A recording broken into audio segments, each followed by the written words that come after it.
ውላችኋል? ሰላምና ጸጋ ብዝት ይበልላችሁ። ዛሬ እንግዲህ እንዴት እንደቀነስኩ የሚያሳይ ቪዲዮ ቀደም ብዬ ለቅቄላችኋለሁ እና አሁን ኦልሞስት 72 ሰዓት ለመሙላት ቢያንስ 15-16 ሰዓት አካባቢ ይቀረኛል።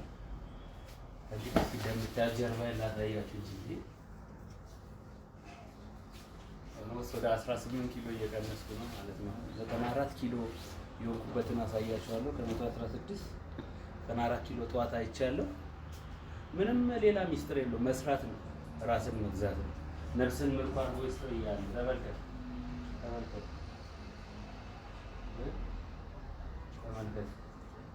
ይስተካከላል። ሰውነት ይተነፈሳል፣ ይቀንሳል። ግን መስራት የእናንተ ፋንታ ነው።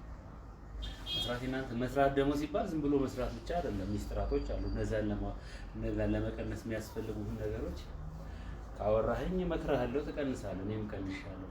ኪሎዬን አስቀምጥላችኋለሁ። እያንዳንዱ ኪሎችን አስቀምጣለሁ እና እግዚአብሔር የተመሰገነ ነው።